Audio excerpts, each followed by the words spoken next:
Muy buenas tardes, buenas noches. Están conectados desde distintos lugares desde el mundo, por lo que estuvimos leyendo, de Argentina, de Uruguay, de Israel, de Canadá, de distintas provincias acá argentinas. Así que les damos a todos y a todas las bienvenidas. Realmente es un placer tenerlos acá. Esta es la última actividad del año de Tzavta, del año 5781, porque estamos cerca de Rosh Hashanah. Aprovechar la oportunidad para desearles a todos y toda Shana Tová Umetuká un año bueno y dulce, y esperemos el año que viene poder retomar las actividades presenciales. Los que podamos tener la presencialidad. Igual la idea, me parece, es vamos a seguir mixtos con la virtualidad, porque también nos da la posibilidad de que amigos y amigas participen del exterior y de otros lugares lejanos de Buenos Aires, y me parece interesante poder compartir entre las comunidades distintas historias y contenidos. Y bueno, me doy un placer personal, que es en esta oportunidad tener un gran amigo para cerrar este año hebreo, este ciclo, que es Shai Aben. Iba a decir una joven promesa. Joven sigue siendo, pero ya promesa no. Realmente es un talento dentro de su comunidad, esos jóvenes que son un ejemplo de conocimiento, de profundización, de estudios sobre su comunidad y sobre todo su compromiso y pasión. Digamos, la vida de Shai es casi, diría, o es igual de judía que la mía, que ya es en una tabla de judeómetro es bastante alta, y realmente hace un trabajo extraordinario por la comunidad de Uruguay. Voy a presentarte, Shai, formalmente. Te agradezco la gentileza de estar. Es un placer, en nombre de Tzavta Centro Comunitario, la comunidad Betel y el periódico Nueva Sion, que compartas este espacio con nosotros en tiempos que no nos es fácil viajar a los argentinos, en primer lugar por el tema de la pandemia, en segundo por la devaluación, pero bueno, esperemos pronto, Shai, poderte visitar personalmente y conocer algunos de los lugares que nos vas a relatar. De cierta manera, esto es un viaje en el espacio, pero también en el tiempo, porque vamos a hablar un poco de la historia de la comunidad judía de Uruguay. Shai Aben es licenciado en Ciencias Políticas y Humanidades por la Universidad Hebrea de Jerusalén y magíster en Business Intelligence por la Universidad de Barcelona. Tiene amplia trayectoria en instituciones comunitarias y educativas en Uruguay e Israel. En Israel formó parte del equipo directivo del Instituto de Formación de Líderes Juveniles Latinoamericanos. En Uruguay se dedicó durante muchos años a la educación no formal en el marco de los movimientos juveniles. Un segundito, de la colectividad judía, perdón, porque estoy dando ingreso también a la gente. Fue docente en la Escuela Integral, director de Juventud en el Centro Recordatorio del Holocausto y director de Cultura y Juventud en la Comunidad Israelita del Uruguay. Integró la primera camada de nuevas generaciones del Congreso Judío Latinoamericano. Hasta 2020 fue el coordinador general del programa de educación, responsable de inteligencia emocional en centros educativos. Shai dirige Bereshit, la experiencia judía, emprendimiento que conecta personas con la historia y la cultura judía en Uruguay a través de circuitos innovadores. Lidera la iniciativa del Museo Judío del Uruguay. Es guía educativo en Polonia y director de la Cátedra de Judaísmo Niso Acher en la Universidad Católica del Uruguay. Bienvenido, Shai. Ahora la palabra es tuya. Tal como quedamos, tiré la pregunta que me habías hecho. Tiré la pregunta que me habías hecho vos, que le pregunte a la gente qué es lo que le interesa de la historia de la comunidad judía del Uruguay, o que tienen curiosidad. Si van surgiendo estas dudas y consultas durante la charla de Shai, por favor háganla. Yo ya tengo una historia que voy a querer que me cuentes seguro, pero voy a dejar avanzar en tu presentación. Shai, desmuteate y todo tuyo. Bueno, gracias, Quique. En primer lugar, el agradecimiento, bueno, personal a vos y bueno, y también a Tzavta, a Nueva Sion y a Betel por la invitación. La verdad que es un gustazo, porque veo también mucha gente conocida, muchas caras conocidas acá en los cuadrantes, tanto de Uruguay como de Argentina, de Israel, de otros lugares. Estuve chusmeando un poco el chat y veo que también hay alguna curiosidad, que alguna persona se animó a preguntar. Bueno, agradezco también los saludos que mandaron por el chat. Y veo también gente acá que sabe mucho de la historia de la comunidad judía en Uruguay. Acá veo algunas caras, veo expresidentes de la comunidad, presidentes de instituciones, personas que trabajan a nivel académico, personas que han escrito sobre vida judía en América Latina o vida judía en América del Sur. Así que, bueno, la presión por un lado, pero la invitación también a que esto no sea una exposición frontal. Siéntanse libres de interactuar a través del chat, de hacer sus preguntas o comentarios, y voy a tratar de hacer algunas pausas. La del final la garantizo, las otras vemos cómo vamos de tiempo y de interés, como para poder interactuar realmente y que esto no sea algo aburrido. Y también para que esto sea un poquito más dinámico, lo que vamos a hacer es tratar de, ahí decime Quique si se ve mi pantalla. Perfecto. Impecable. Y lo que vamos a tratar de hacer en realidad es una mezcla de historias, información, imágenes, documentos, imágenes de algunos sitios también emblemáticos, como para que esto sea lo más interactivo posible. Por eso esta charla no se titula La historia de la comunidad judía en Uruguay o la historia de la migración judía en Uruguay, sino esto de la experiencia judía, ¿no? Para que esto sea lo más interactivo y lo más vivencial posible. Si quieren un punto intermedio entre una exposición y un tour virtual por el Uruguay judío. Por deformación profesional, quizás les muestre o quizás organice también esta charla muy en lo geográfico, en lo espacial, también para darles la oportunidad a aquellos o que son de Uruguay o que conocen bien o han estado por lo menos una vez en Montevideo, Punta del Este, en Colonia, para que les sea más fácil también identificarse con los sitios. Así que bueno, esto, empezamos. Esto que les estoy mostrando acá es apenas un extracto de alguna de las cosas que se ha escrito sobre el Uruguay judío. Y acá tenemos libros de más perfil académico, autobiografías, biografías, libros que han escrito académicos de Uruguay, libros que han escrito académicos del exterior sobre el Uruguay, testimonios sobre sobrevivientes de la Shoah, libros que hablan del nazismo en Uruguay. Y esto, a mí me gusta arrancar con esto porque, por un lado, es el desafío de resumir para ustedes hoy muchas de las cosas que dicen acá. Por otro lado, el desafío de intentar contar lo que no se cuenta en estos libros, y también decirles que no se dejen engañar por esta diapositiva o por otras 3 que podría mostrar con bibliografía sobre Uruguay. En términos relativos, lo que se ha escrito es poco, y lo que se ha investigado también es poco. Y hay muchas lagunas, muchos vacíos y muchas contradicciones. Y las contradicciones muchas veces vienen porque cuando uno está hablando de biografías o autobiografías, bueno, se encuentra con que en tal libro figura que tal persona fue la creadora de tal institución, pero después la familia de otra personalidad, cuando escribe la biografía sobre el reciente fallecido, destaca que él fue quien creó esa misma institución que había dicho el anterior, ¿no? Y bueno, y tenemos eso que ustedes conocen también de las dinámicas comunitarias. Muchas veces también falta de recursos o falta de medios como para investigación académica. Hubo relativamente poca investigación académica sobre los judíos en el Uruguay.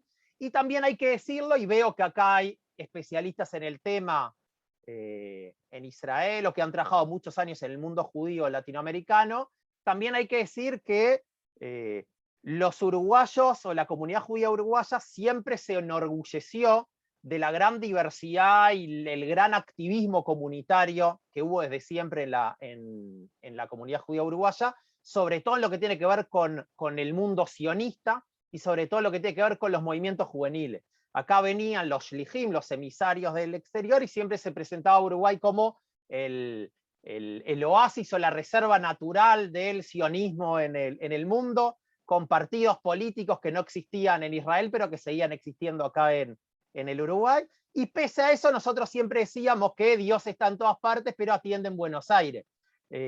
O sea que también hay que decir que cuando se ha investigado sobre la vida judía en América Latina, Uruguay muchas veces también fue un poco dejado de lado. Entonces tenemos este desafío por delante hoy, y quizás a partir de esta charla podamos generar también alguna interacción como para investigar un poco más en el futuro.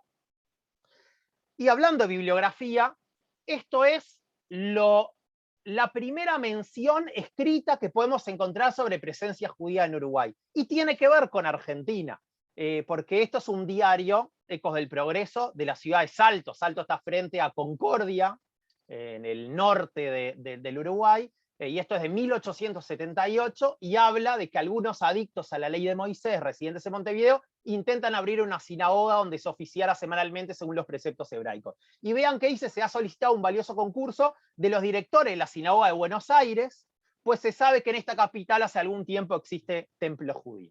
Y esto está bueno como para empezar acá una línea para desarrollar más adelante, que hay mucha relación en el desarrollo de la comunidad judía del Uruguay, o del proceso de inmigración judía al Uruguay, y lo que termina sucediendo en Argentina.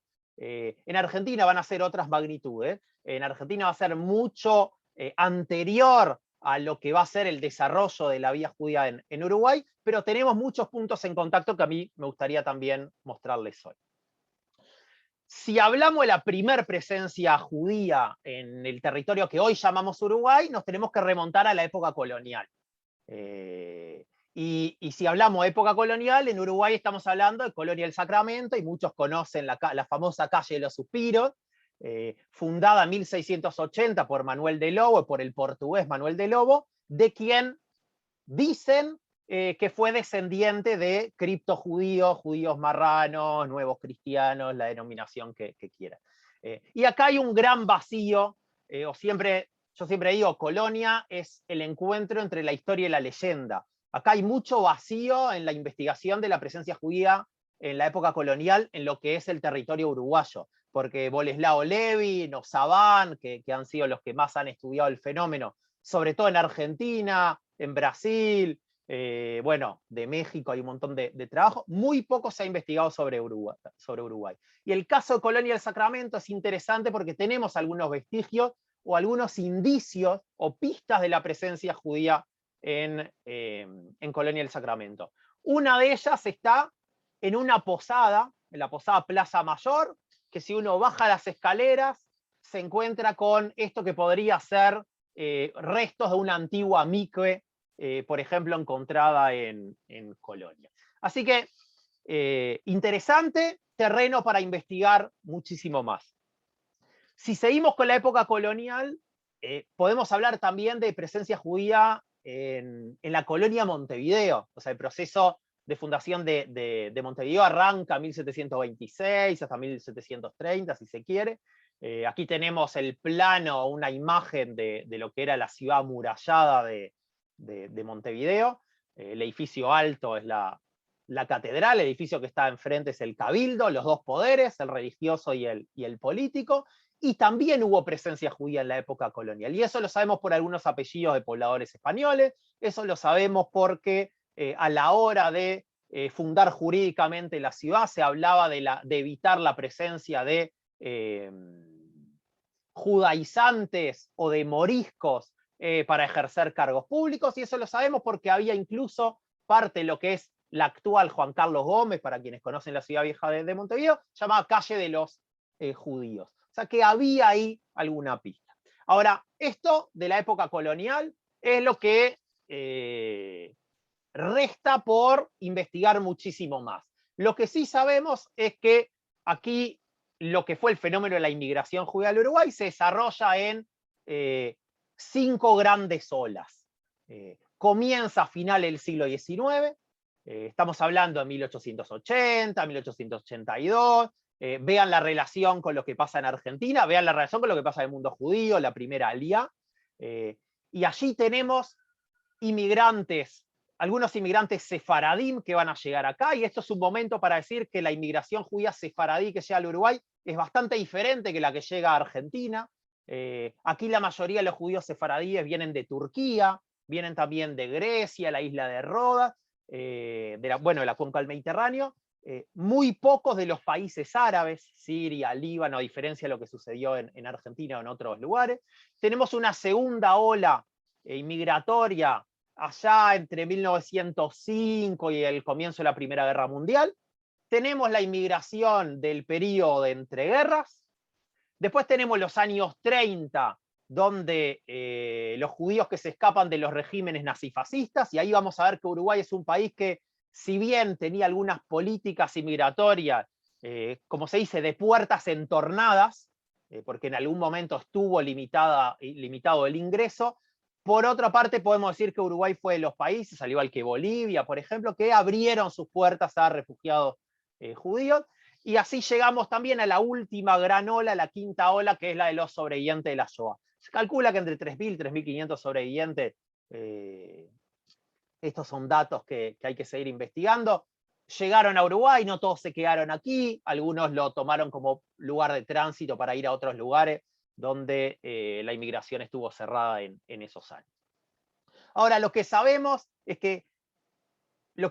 con certeza es quiénes eran esos europeos, esos judíos que trataban de llegar acá. El proceso de inmigración fue muy parecido al que sucedió en Argentina y en otros lugares, y a otras colectividades también que llegaron a este país. Este proceso del viaje en el barco, del hombre llegando primero, dejando a la familia, como para intentar juntar un poco de dinero y después poder mandar lo que se llamaba la carta de llamada para que viniera el resto de la familia. Lo que fueron las ship breeders, las hermandades de barco, de personas que van a conocerse en el barco y después van a tratar de mantenerse juntas en el lugar de destino como nuevos inmigrantes. El tema de llegar acá con una mano atrás y otra adelante, y a diferencia de otras corrientes inmigratorias, sin posibilidad de volver a la vieja patria y con mucha incertidumbre. Y algo interesante es que para poder inmigrar había que sacar esto que era el certificado de inmigración o la visa, la llamaríamos hoy en día, y llama la atención que allí se habla, por ejemplo, que la persona tiene que tener aptitudes para el trabajo y gozar de buena reputación y moralidad. Y esto tiene que ver con el perfil de población que el Estado estaba interesado en promover, ¿no? Mano de obra trabajadora, sobre todo mano de obra trabajadora rural, y sabemos que eso fue complicado para los judíos, pero también lo gozar de buena reputación y moralidad. Y acá abro un paréntesis que si quieren lo desarrollamos más adelante, que tiene que ver con determinados públicos que estaban llegando al Río de la Plata y que las autoridades en Uruguay querían evitar su ingreso acá. Entre otros, por ejemplo, lo que fue la red de la Tzvi Migdal, que operó en Argentina, en Brasil, y que sabemos que tuvo también sus ecos o repercusiones en el Uruguay. Así que dejo un paréntesis acá, si quieren después en el chat podemos ampliar sobre el tema.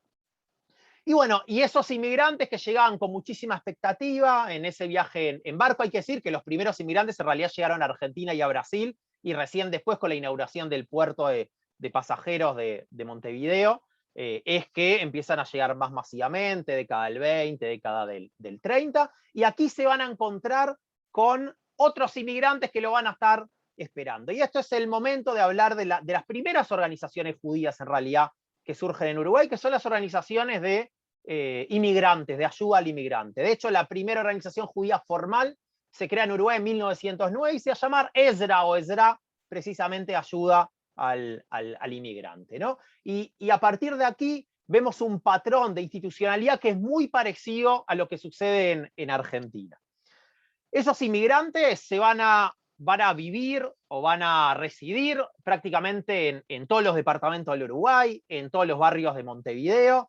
Hoy vamos a centrar el relato en Montevideo, pero vamos a hablar también de vida judía en el interior. Eso también es una invitación si alguien quiere profundizar en algo del interior de Uruguay, lo que llamamos fuera de Montevideo, también la invitación a hacerlo por el chat, y sobre todo en barrios de tradición obrera o tradición de otros inmigrantes. Estamos hablando del Cerro, de Paso Molino, de La Unión, pero sobre todo en tres grandes barrios sobre los que vamos a hablar más adelante.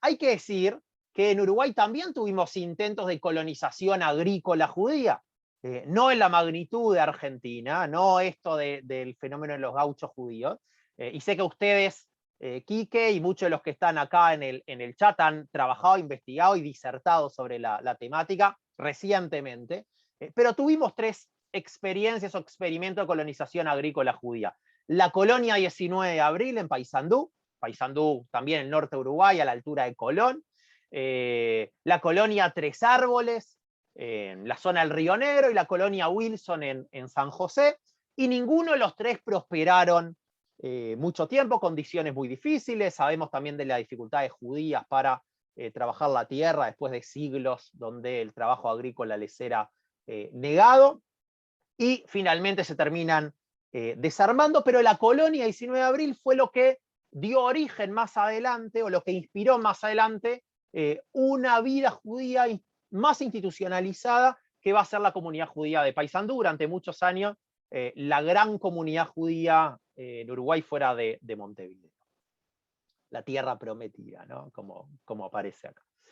Por supuesto, las tres experiencias de inmigración agrícola judía fueron colonias pobladas no solamente por judíos, sino también por personas de otros colectivos, otras colectividades, pero en la memoria popular esas son las tres colonias que hemos tenido en Uruguay. La colonia 19 de abril arranca en 1914, para que tengan una referencia.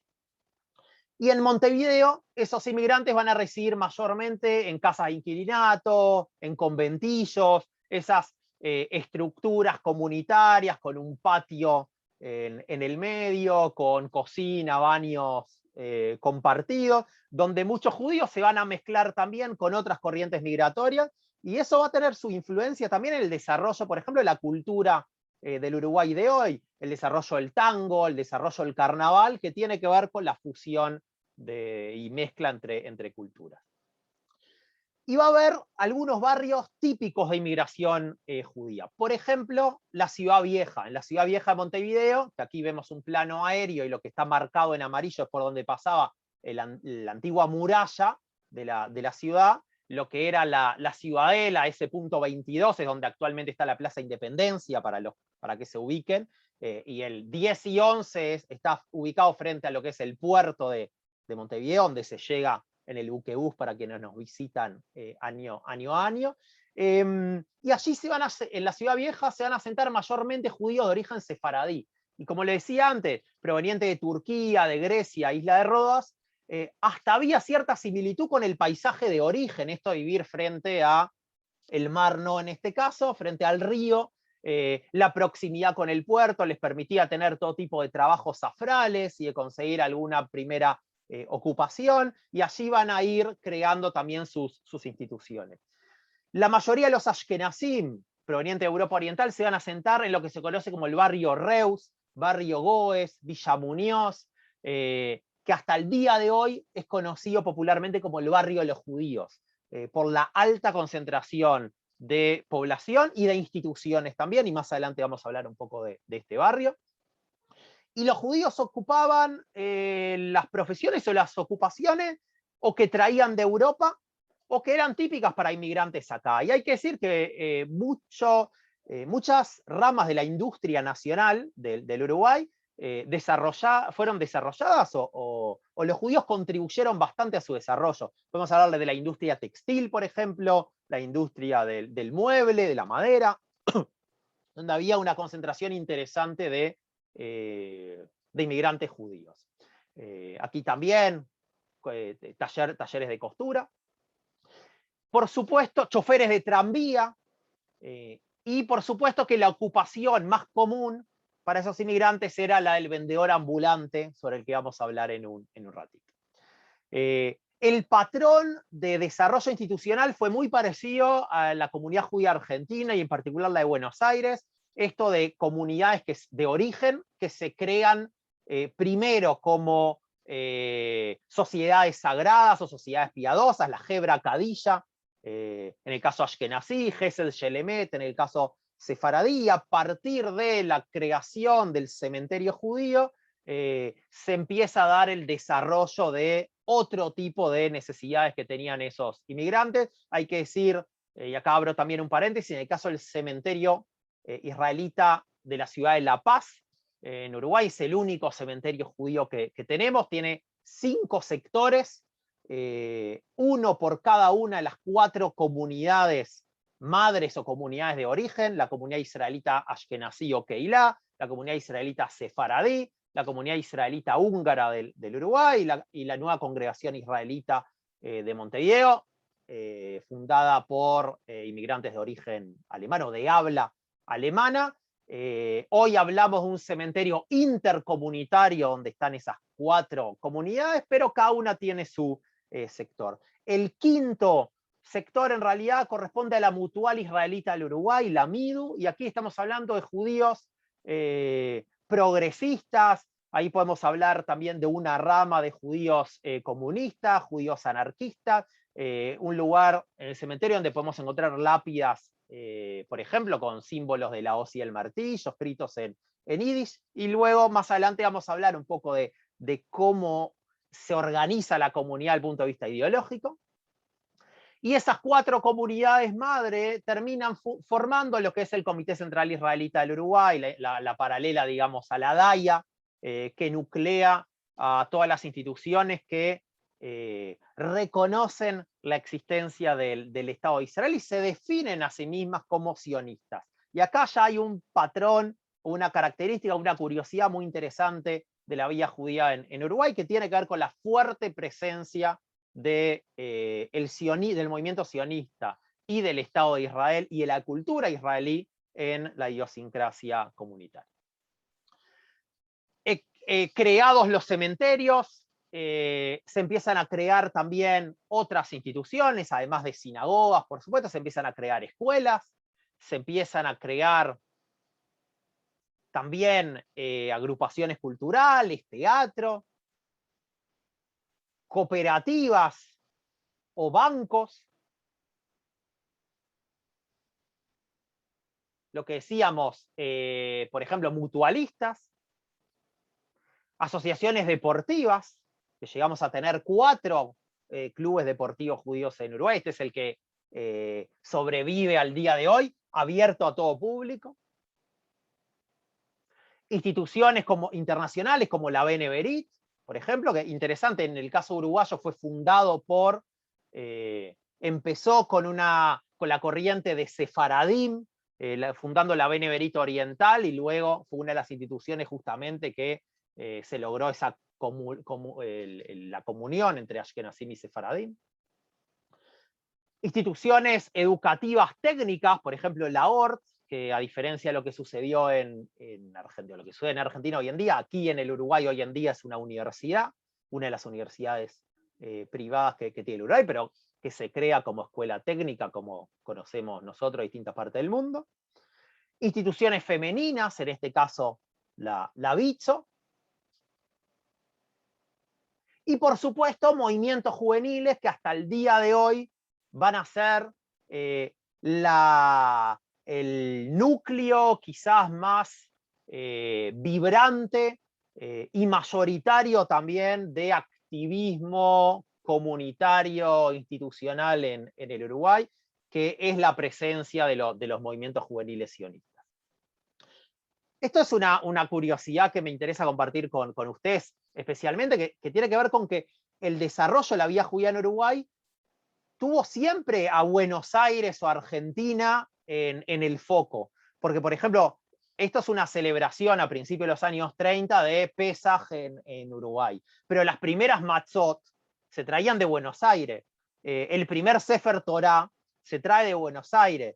A muchos de los primeros oficiantes, no eran rabinos, pero eran oficiantes, provienen de Argentina después de una experiencia previa. O sea que la comunidad que conocemos hoy en día es la mezcla de lo que traían los inmigrantes de origen de Europa, lo que lograron desarrollar, por ejemplo, en su estadía en Argentina, y bueno, y por supuesto, pues las características locales del Uruguay.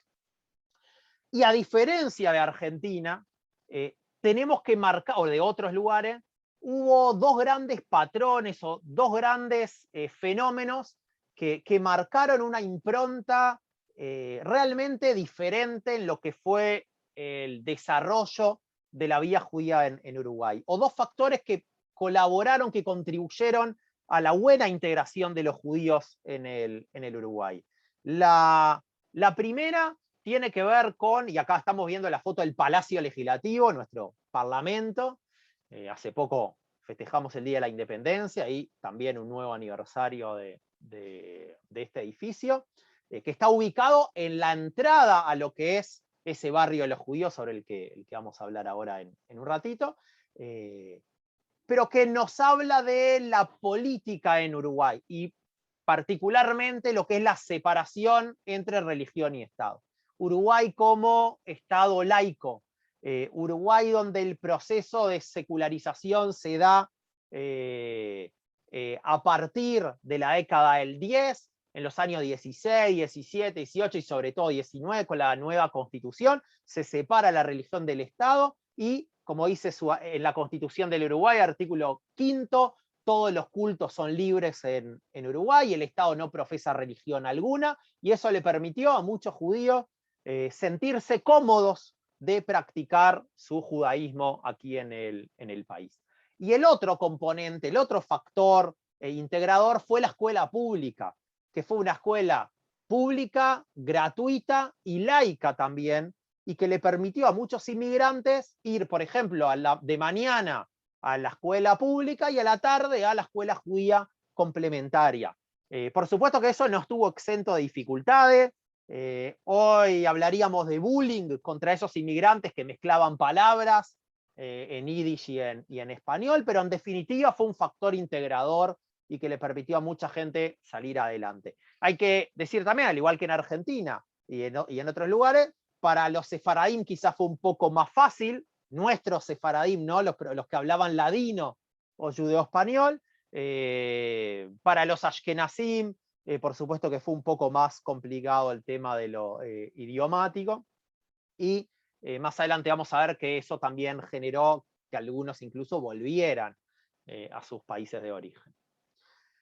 Y si hablamos de la ciudad vieja como un lugar de concentración de la vida judía sefaradí, les comentaba esto del barrio de los judíos, que es, aquí tenemos un ejemplo de alguna de las calles pintadas, el barrio Reus, Villa Muñoz, conocido como el barrio de los judíos. Aquí, hasta la década del 50, teníamos que prácticamente la mitad de la población del barrio era de origen judía. 6 sinagogas, escuelas judías, movimientos juveniles, 2 bancos, realmente una concentración de vida judía que no tiene nada que envidiarle a algunas ciudades de Europa Oriental. La famosa peatonal Emilio Reus, de casas pintadas, y aquí se desarrollaron sinagogas, y esta es la primer sinagoga del barrio, incluso formalmente se conoce como Beis HaKnesset Arrillono, la primera sinagoga, aquí la tenemos. Si pueden ver, atrás del candelabro podemos ver incluso inscripciones en hebreo en las paredes, típico de sinagogas de Europa Oriental. Escuelas como la escuela Sholem Aleichem, como la que tienen ustedes en Argentina, y hay que decir que cada corriente ideológica tenía sus movimientos juveniles, tenían sus colegios, sus escuelas, sus redes escolares. Medios de prensa, ¿no? Algunos que sobreviven hasta el día de hoy, como el Semanario Hebreo. Y por supuesto que la ocupación o el personaje también típico judío que deambulaba por toda la ciudad y por todo el interior era el del vendedor ambulante. El Cuentenik, el Clapper, que ustedes también conocen de la experiencia argentina, ¿no? Esa persona que iba golpeando puerta a puerta vendiendo mercadería, que siempre decimos que este es el primer delivery, también los primeros que permiten pagar a crédito, ¿no? Y que mucha gente accedió a mercadería más cara gracias a los vendedores ambulantes, a los clappers. Esta gente que venía y decía, bueno, si usted no me puede pagar hoy, me paga el mes que viene, si no me puede pagar el mes que viene, me paga hoy. O los códigos que tenían entre ellos, como por ejemplo escribir con tiza o con piedra en los marcos de las puertas de las casas de malos pagadores, shvok, clavo, para advertirle a los colegas. Hay quien dice que entre propios colegas marcaban la C de shvok como para que otros no se quedaran con la clientela. Pero fue un personaje tan característico del Uruguay y de Montevideo que hasta tuvieron su propia agrupación en el carnaval. Y vean esa acá, ¿no? Y la mano como golpeando puertas. Y esto nos habla un poco de la integración. Ahora, para aquellos que conocen un poco lo que es la Ciudad Vieja Montevideo y para los que no, esto es una oportunidad también para conocerla un poco más, podemos encontrar muchos rastros o algunas pistas también de presencia judía en la ciudad. Acá tenemos, por ejemplo, una casa particular, la familia Mizrahi llegó de Turquía, querían tener en la fachada un Maguen David, una estrella de David, y habla también de una época justamente de integración. En la estrella, si se quiere, de la presencia judía en lo que es la ciudad vieja de Montevideo, es el gran templo sefaradí, la comunidad israelita sefaradí del Uruguay. Aquí la tenemos por dentro, otra foto más moderna, quizás de la sinagoga más linda de Sudamérica, inspirada por un lado en sinagogas de Turquía, de Idín en particular, por otro lado en la sinagoga portuguesa de Nueva York y en la de Ámsterdam. Es difícil ver desde aquí, pero lo que hay en ese vitrón, ese Maguen David allí adentro, es el símbolo de los Kohanim, los dedos, ¿no? Que claro, mucha gente cuando entra lo asocia con la Guerra de las Galaxias o con alguna otra cosa que conocen. Con unos candelabros muy lindos, con vitrós realmente muy interesantes. A alguno quizá le llama la atención la distribución de la sinagoga, ¿no? De este templo sefaradí, que tiene el pasillo en el medio, y eso tiene que ver justamente con una vida judía, con comunidades que no solamente utilizaban las sinagogas para las fiestas o para las ceremonias religiosas, sino también como lugar general de reunión. Y allí se celebraban bat mitzvot. ¿Por qué se las vestía como novia? Bueno, ya quizás alguno me dirá ahí en el chat. O casamientos. Y bueno, y la verdad era mucho más práctico y funcional tener el pasillo en el medio y esa distribución. Aquí, en esta comunidad, cantó también y ofició, para quien conoce un poco de liturgia, Quique y otros, el famoso cantor Isaac Algassi, de los grandes cantores del sefaradíes de todos los tiempos, y bueno, y tuvo su presencia importante en la comunidad judía sefaradí del Uruguay. Esta es una foto más moderna celebrando Yom Ha'atzmaut, el Día de Independencia de Israel, hace unos pocos años, con capacidad de casi 1000 personas, así que de verdad un templo muy importante, que en las últimas décadas, con el movimiento demográfico y con el cambio poblacional y muchos judíos que habían llegado como inmigrantes a la ciudad vieja, fueron emigrando a otros lugares, y hoy en día este templo, que es precioso, por ejemplo, se abre muy pocas veces al año, y la comunidad sefaradí tiene su sede o su templo en el barrio Positos, donde se da la mayor concentración de población e instituciones judías en Montevideo hoy en día. El centro de la ciudad fue otro de los lugares donde hubo un importante desarrollo. Aquí tenemos la sinagoga de la Sociedad Israelita Húngara del Uruguay, que lamentablemente tuvo que ser vendida. Y bueno, hoy conservamos lo que es la Bimá y algunos fragmentos para el día de mañana reconstruirla en algún lado. Lo que es el templo del Badair, que tiene también unos vitrós preciosos, y muchos de los fieles de esta sinagoga también tuvieron una relación con un misterioso personaje que anduvo acá por el Uruguay, que está enterrado en el cementerio israelita de La Paz, que es el profesor Shoshani. Después, si quieren, hablamos algo más sobre él.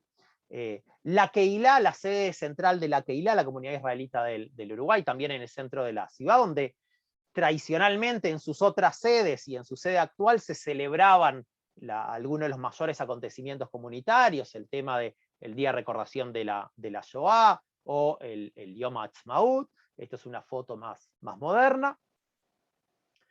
O la Nueva Congregación Israelita de Montevideo, la NCI, que tuvo también su sede en el centro de la ciudad, y hoy la tienen en Positos. Hoy estamos hablando de una comunidad que en su auge quizás llegó a tener 50.000 personas, y estamos hablando de los años 50, años 60, que era el 2% de la población, por ejemplo, en los años 50. Hoy estamos hablando de una comunidad cercana entre las 12 y las 15.000 personas, hay quien dice un poquito más.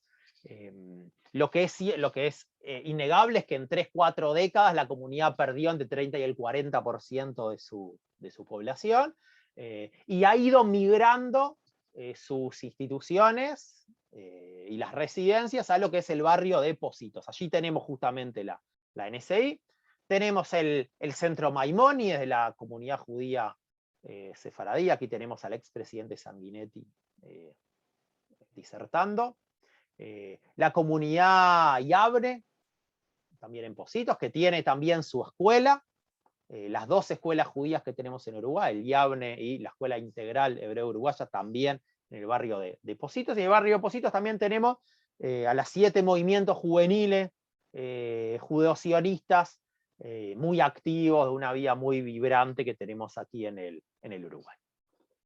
También, si les dije que íbamos a organizar esto también mucho en lo geográfico, en lo espacial, y este es uno de los íconos también que tiene la ciudad, que es el memorial al holocausto al pueblo judío, que está en la Rambla de Montevideo, en el camino justamente entre Pocitos y el centro, o la ciudad vieja, un monumento que fue el primero en espacio público en América Latina, que ya se empezó a proyectar hacia el año 92, se inaugura a fines del año 94, y que es muy significativo porque es monumento histórico nacional, y no es la comunidad judía la que lo crea, sino desde la presidencia de la República. Ahí hay una anécdota interesante del presidente en ese momento del Uruguay, era Luis Alberto Lacalle de Herrera, el padre del actual presidente. Él, más allá de confesar un origen sefaradí entre sus ancestros, él participa en una marcha por la vida, junto con sobrevivientes como Gil Reichman, sobre el que voy a hablar en un par de minutos. Queda muy sensibilizado con la causa, y bueno, y con apoyo de la comunidad, algunos dirigentes importantes de la comunidad, se termina concretando este sitio, que está en un lugar muy céntrico de la ciudad. Por si tenemos uruguayos acá, y para no pecar, no entrar en cuestiones políticas internas, el intendente era Tabaré Vázquez, en ese momento, del partido Frente Amplio, el partido anterior del gobierno. Y, o sea, que les mostré a Sanguinetti antes del Partido Colorado, el Partido Nacional de la Calle y Frente Amplio, así que cumplimos con todos. Y este memorial, que más allá de ese muro, son 120 metros de muro, que representa un poco al pueblo judío. Muchos lo asocian con el Cótel, el muro de los lamentos en Jerusalén, otros lo asocian con el muro del gueto de Varsovia. Tiene como una fractura, una ruptura en el medio, que representa, por supuesto, la Shoah. Pese a la ruptura, el muro sigue erguido. Hay quienes ven esa ruptura también como 2 brazos abiertos a los inmigrantes, a los refugiados llegados, y ese monumento, ese memorial se puede recorrer. Tenemos algunas citas muy interesantes. Tiene una plaza de meditación o de memoria, donde antiguamente se celebraban allí ceremonias de la Shoah, y la del año 95 contó con la presencia de Shimon Peres, por ejemplo, en ese momento canciller de Israel, pocos meses antes del asesinato de Isaac Rabin, y que lo convertirían en primer ministro. El hombre alto que vemos en el medio atrás es el contador Roberto Weiner, uno de los impulsores del memorial, expresidente del Comité Central Israelita, y la que está pegada a Shimon Peres es la sobreviviente Ana Vinokur, que en paz descanse, también una de las sobrevivientes más conocidas que hubo en el Uruguay. Brevemente, porque esto es una oportunidad también para contarles algo de algunos sobrevivientes de la Shoah que han vivido en el Uruguay. El caso de Ana Vinokur, Ana Benkel de Vinokur, que nació en la ciudad de Lodz, de una familia de 3 hermanos, que los podemos ver aquí, Ana, Enrique y Leibush. Aquí tenemos a los 2 hermanos, Ana y Enrique. Una familia que pasó por el gueto de Lodz, que pereció mayormente en la Shoah. Los 2 hermanos que estuvieron por separado en campos, por ejemplo, como Auschwitz-Birkenau, que van a perder rastro uno del otro, pero que se van a reencontrar después de la guerra acá en el Uruguay, sin saber que el otro estaba con vida, y que van a ser muy activos en lo que es la transmisión de la Shoah. Van a viajar incluso a Marcha por la Vida en el año 96, retornando bueno, recreando lo que fue su experiencia. Y el caso de Ana fue tan paradigmático porque ella fue de las sobrevivientes que tuvieron el coraje, la valentía de poder y las posibilidades de contar su historia, de las primeras en contar su historia. Recorrió todo el Uruguay contando su historia. Su libro más conocido se llama Sin Título. Y fue tal el impacto que hasta tiene una escuela pública a su nombre. Nosotros siempre decimos, de lo que nosotros sabemos, el único caso que conocemos de una escuela pública a nombre de un sobreviviente del Holocausto. Si hay más, siéntanse libres de hacernos llegar la información. Y otro sobreviviente muy conocido que llegó al Uruguay fue Gil Reichman. Y Gil Reichman, que fue uno de los prácticamente casi 70 sobrevivientes de lo que fue el levantamiento del campo de exterminio de Treblinka, donde murieron casi 900.000 judíos. Y él también fue muy importante también para la creación de lo que es el Museo de la Shoah del Uruguay, que está en la sede de la Keilah, y que en su visita a Uruguay también lo pueden conocer. Gil Reichman fue testigo en el juicio a Iván de Maniuk, el juicio que trataba de comprobar si Iván de Maniuk era Iván el Terrible. Y esto es una anécdota muy interesante también, cuando el Papa Juan Pablo II visita el Uruguay a finales de la década del 80 y se encuentra con una pequeña delegación de la colectividad, y el que vemos allá en el fondo es el rabino Kriper, que seguramente muchos de ustedes conozcan. En ese momento era rabino de la comunidad de la nueva congregación israelita de Montevideo, y el Papa está tomado de la mano precisamente con Gil Reichman, y de un encuentro que debió durar solamente unos pocos segundos para una foto, el Papa y el sobreviviente intercambiaron algunas reflexiones en un buen rato, tomados de la mano. Lo que me han contado más tarde es que una de las cosas que le pidió Gil Reichman, además de contarle sobre sus experiencias en Treblinka, fue pedirle que el Vaticano reconociera el Estado de Israel, algo que sucedió unos años más tarde, año 93, 94, por supuesto no por Gil Reichman, pero creemos que con su granito de arena. Y algunos otros sobrevivientes más cercanos en el tiempo, y aquí vi ya en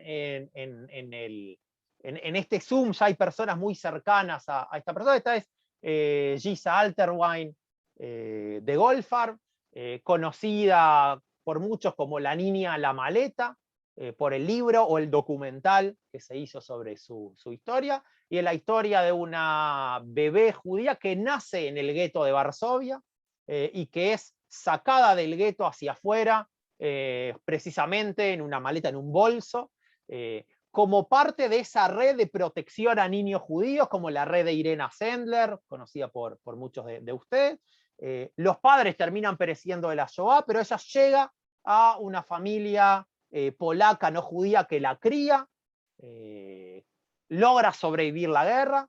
Unos tíos de ella luego de la guerra logran encontrarla, recuperarla, viene al Uruguay, aquí está con su familia polaca, y tras 65 años de falta de contacto y de búsqueda, logra reencontrarse finalmente con su hermana polaca de Varsovia, a quien reconocen como justa entre las naciones, a ella y a su familia, gracias a este rescate, y de quien nos enteramos más adelante, Danusia Galkova se llamaba, era también heroína de guerra polaca. O sea, heroína de guerra polaca y justa entre las naciones, fallecía hace un par de años en Varsovia.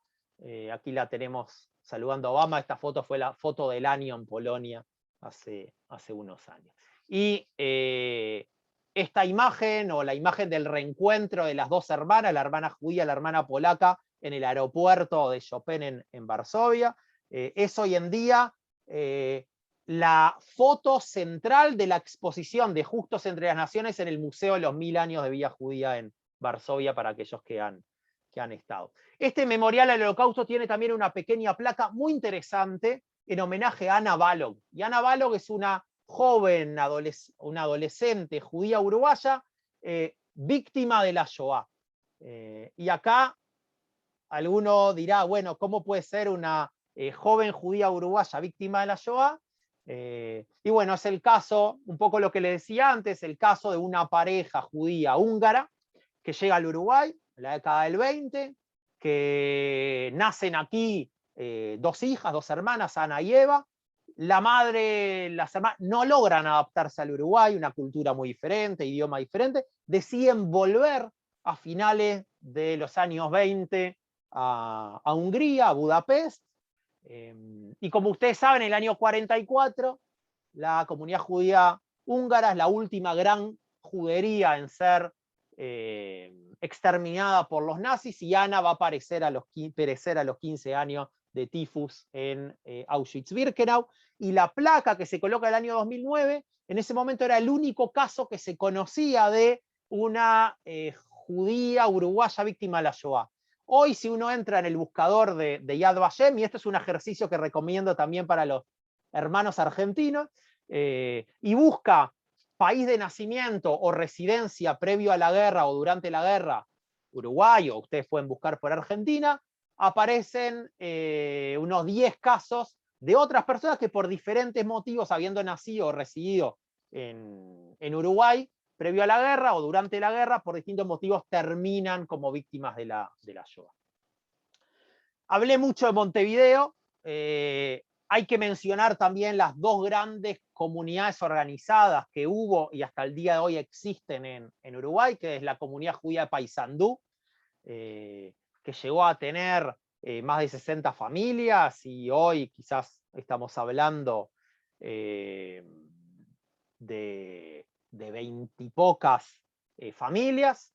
Aquí tenemos la templo y casa comunitaria, y lo que es la comunidad de Maldonado y Punta del Este, que hay que decir, en Punta del Este o en Maldonado tenemos en realidad 3 comunidades judías.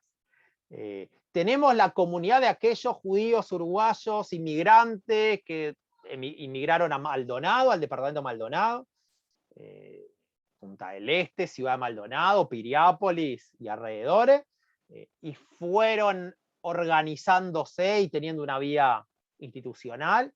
Si se quiere, esa es la inspiración de lo que es el CIPEMU de hoy, la comunidad israelita Punta del Este y Maldonado. Tenemos una comunidad también de muchos argentinos, de muchas familias argentinas que fueron llegando a Uruguay, puntualmente a Punta del Este en las últimas décadas. Y tenemos una tercera comunidad, que es la comunidad del verano. La comunidad que funciona solamente en los meses de verano, con una vía judía muy activa, con cooperaciones entre instituciones locales y brasileras y argentinas. Así que podemos hablar hasta de 3 comunidades judías en Punta del Este.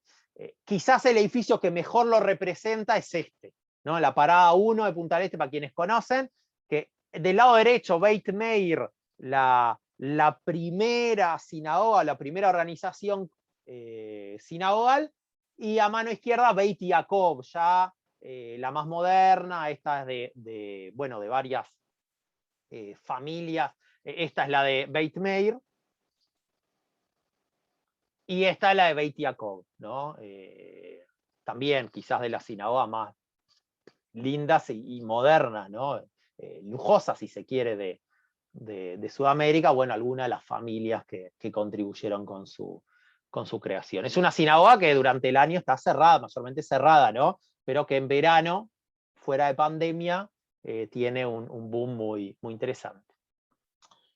Hubo muchas personalidades, muchas celebridades que llegaron al Uruguay a lo largo de los años. En el año 25 estuvo Albert Einstein por aquí. Se rechazó, fue invitado por la Universidad de la República, recibió un doctorado y le hicieron todos los honores.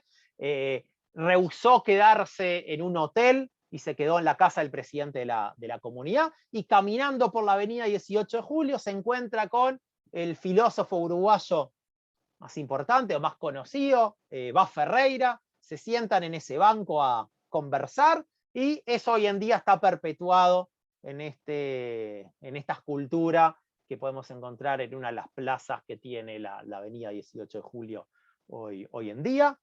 Elie Wiesel, el premio Nobel Elie Wiesel, visitó el Uruguay en más de una ocasión, estuvo en el Museo de la Shoah, aquí tenemos nuevamente con Ana Vinocourt, y fue también quien ideó la inscripción que está sobre la lápida del profesor Giuliani, quien había sido maestro de Wiesel en Francia. Si quieren después ampliamos alguna cosita sobre él. Otras personalidades que han estado, Ava Kovner, hay que decir, todas estas personalidades no venían solamente a Uruguay, ¿no?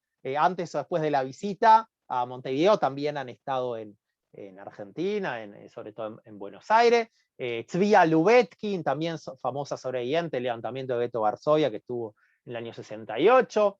Golda Meir, que estuvo aquí en el Uruguay en el año 59 y que en homenaje a su visita tenemos hoy en día un monumento, una plaza Golda Meir en su homenaje, pegado a donde está el club Hebraica y Maccabi. David Ben Gurión, que visitó el Uruguay en el año 65, en realidad lo visitó 2 veces, y él también tiene su plazoleta en Montevideo. Acá el que visita, acá el importante que visita recibe su plaza.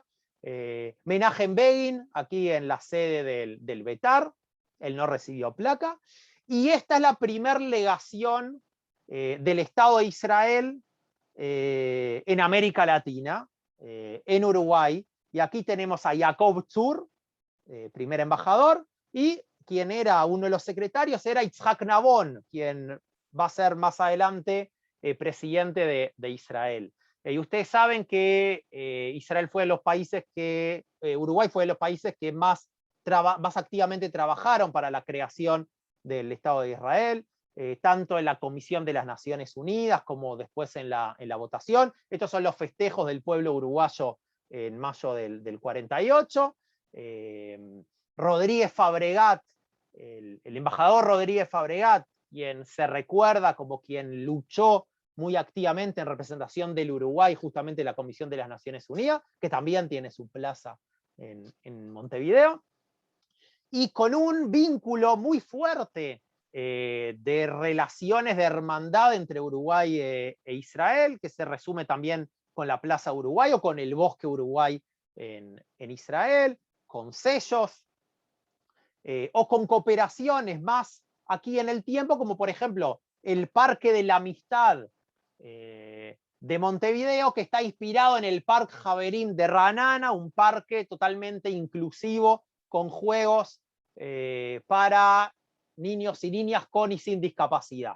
Y que gracias a esta cooperación lo podemos disfrutar aquí en Montevideo.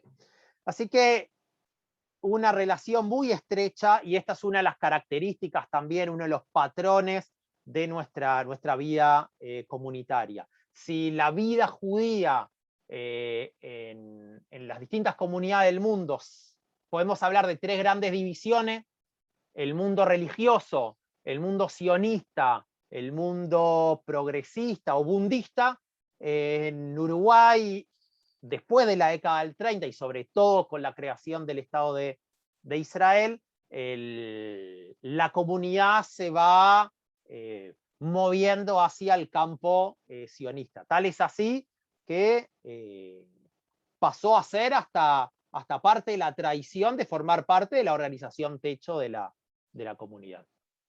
Pero tenemos que hablar también hablamos de integración, pero tenemos que hablar también, lamentablemente, de algunos episodios de rechazo.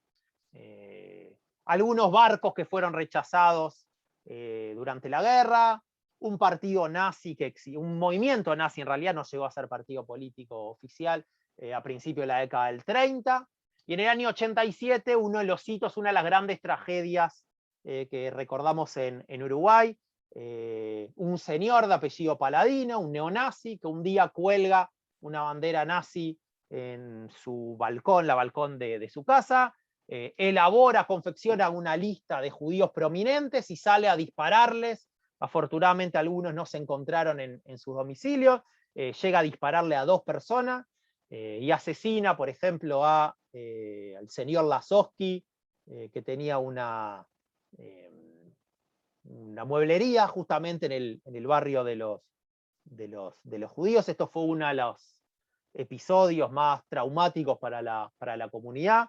También hay que decir, en la década de los años 60, lo que conocemos como las marcadas, personas que fueron secuestradas y se les tatuaba o se les grababan esvásticas en sus cuerpos. Profanaciones en cementerios, digo, esto es algo que ha habido desde siempre, pero siempre con reacciones populares, en este caso acto de desagravio para despintar las pintadas. Más recientemente en el tiempo, también este es el memorial al holocausto del pueblo judío, a veces asociado con los conflictos en el Medio Oriente, donde tenemos brotes de antisemitismo a nivel local. También en Punta del Este, entonces, del año 2014. Y quizás el episodio más reciente o más traumático, hace ya 5 años, un poquito más, el asesinato de David Frem, un dirigente de la comunidad judía de Paysandú, muy conocido además por su trabajo comunitario y social en la ciudad de Paysandú, que fue asesinado por un convertido al Islam, que con cuchillo en mano lo atacó a él y a su hijo y lo termina asesinando. Y esta es la tragedia más reciente, si se quiere, de la comunidad. Acá, de todos modos, siempre decimos que si bien hay episodios de antisemitismo, no hablamos de un antisemitismo estructural, institucionalizado. Es bastante seguro para el judío ser judío en Uruguay. Hay que decir que tanto los partidos políticos como las autoridades combaten este fenómeno. Se puede poner una januquía en la calle como hace la gente de Jabad, puede circular una azúcar móvil y no hay problema, o se puede bailar Rikudim, danza folclórica, como bailan 300 personas todas las semanas en Montevideo, en el Uruguay. Entonces, esto pretende ser un pantallazo de la vida judía en Uruguay, la experiencia judía en Uruguay. Hoy estamos hablando de una comunidad de cerca entre 12 y 15.000 personas. Si al principio eran sefaradim los que inmigraron, hoy hablamos de 3/4 partes ashkenazim y 1/4 parte o 2/3 partes ashkenazí y un tercio sefaradí, con una vida concentrada mayormente en Montevideo, 90 y largo % de la población, pero también con esa presencia judía organizada en Maldonado, en Paysandú, y recientemente judíos en Rocha o descendientes de Rocha que están empezando a investigar sobre sus raíces.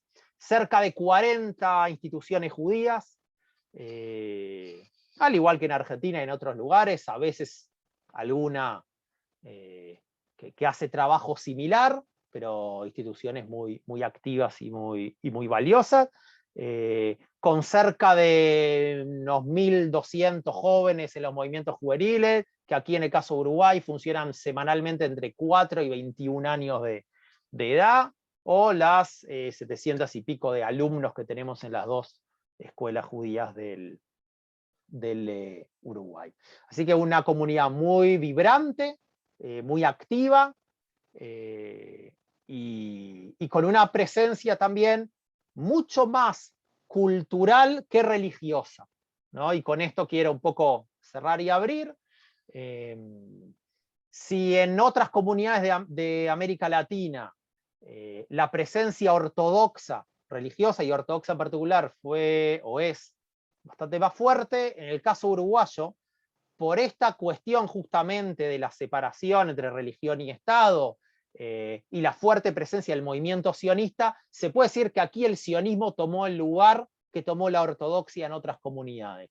Y tenemos aquí realmente mucho más vida judía cultural que religiosa, sin desmerecer, por supuesto, lo que hacen las instituciones religiosas, pero si hablamos en términos de porcentaje, casi 70% de los judíos uruguayos, por lo menos según el último estudio que se ha hecho, que ya tiene unos 15 años, se definían como no religiosas o laicas, o por lo menos que su identidad judía pasaba más por sus raíces y la vida cultural que por la participación en Kabbalot Shabbat y en otras manifestaciones religiosas. Jay, Bueno, nos faltó solo un chivito, un Chajao Massini, porque tuvimos todo de Uruguay. Realmente increíble tu presentación, extraordinaria. También veo gente de la comunidad de Uruguay que disfrutó muchísimo, Gerardo ahí que está, que disfrutó muchísimo de la charla, también asentía lo que decías, así que tenemos la voz de la oficialidad, también es interesantísimo saber, y también los vínculos que tenemos, porque en realidad el destino hizo que vivamos en países distintos, porque si nosotros nos remitimos a Europa, somos todos vecinos casi, tendríamos un radio bastante cercano, y tratamos también de traer algunas cosas de los países de orígenes, pero también las particularidades de cada uno de los países, tanto Uruguay, como marcaste con el tema de la Iglesia Católica, que no está tan marcado como en Argentina, y otros sucesos que en Argentina también se vivieron, como la Semana Trágica, que muchos judíos se fueron con un antisemitismo mucho más estructural y arraigado para Uruguay. Te hago yo una pregunta personal y después pasamos a dar la palabra a la gente, que hay un montón de preguntas y consultas, que cuentes un poco la historia del gran mito y misterio de Shoshani en Uruguay, ¿no? Que es una historia muy, muy interesante. Así entramos dentro de una historia linda también. bien, bueno, el tema Shoshani, digo, vos lo definís muy bien, ¿no? Un mito, en realidad, porque es un personaje que se hizo famoso en el mundo judío, en realidad se termina siendo famoso después de su muerte y después de que muchas personalidades muy prestigiosas de la talla de Elie Wiesel, Emanuel Levinas, Shalom Rosenberg, terminan contándonos que su profesor, su moré, su rab en el sentido amplio de la palabra más influyente, fue un tal profesor misterioso, un señor Shoshani, una persona que se apareció en Francia en la época de la guerra, del que no se sabía nada de su biografía, del que no se sabía ni cómo se llamaba, ni de dónde había nacido. Hay quienes lo conocían hay quienes creían que se llamaba Ben Susán de apellido y venía de Marruecos, era Mardoqueo Ben Susán o Mordejai Ben Susán, que es el nombre que figura en el registro de difunción que está en la Keilah. Hay quienes dicen que era un judío polaco, de apellido Perlman. Bueno, hay muchas teorías interesantes. Lo cierto es que él, todas las personas que fueron sus alumnos, valoraban la manera que tenía de enseñar, una persona que sabía de todo. Una de las anécdotas que se cuentan de él es que estando en Francia, perseguido por el nazismo, ven que está circuncidado, lo capturan, y él dice que es musulmán y empieza a recitar cosas del Corán, lo llevan con un imán y el imán termina diciendo no solamente que él es musulmán, sino que es un gran sabio del Islam, tiene todo ese tipo de anécdotas. Se vestía, o por lo menos en el caso de Uruguay, aquellos que han estado con él hablaban de que se vestía como vagabundo, de que solía comer en casas particulares, una personalidad muy dura, y al igual que la personalidad, también la manera, la metodología de enseñanza, construyendo algo, y cuando uno estaba ya seguro de lo que había construido, bueno, llegaba el argumento que tiraba abajo todo, ¿no? Y dicen que también en la personalidad, ¿no? Era muy duro personalmente con su entorno. Hay un cineasta francés-israelí, Michael Greenspan, que empezó a filmar un documental hace muchos años sobre Shoshani, en Francia, en Israel, en Uruguay. Tuve la suerte de ser su guía acá en Uruguay. Descubrimos cosas fascinantes. No puedo revelar algunas de las cosas que hemos descubierto, pero encontramos documentos que se van a mostrar por primera vez cuando se presente este documental, que espero falte muy poquito. Y Shoshani termina muriendo de un ataque cardíaco mientras está en un seminario de Morim y Madrijim, de Yavne, Bnei Akiva, el movimiento Mizrahi, en la ciudad de Durazno, ataque cardíaco, termina falleciendo, era Shabbat, termina trascendiendo a Montevideo y se entierra en el cementerio israelita de La Paz. Y Elie Wiesel es el que pone la inscripción, que dice algo así como: de quien su vida y su muerte siempre permanecerán en un misterio. Y hasta el día de hoy hay personas que llegan, incluso desde el exterior, especialmente al Uruguay, para visitar el cementerio israelita de La Paz, para ver la tumba de Shoshani. Levinas también fue discípulo suyo. Sí, sí, Elie Wiesel, Levinas, Shalom Rosenberg, Muchas algunos de los...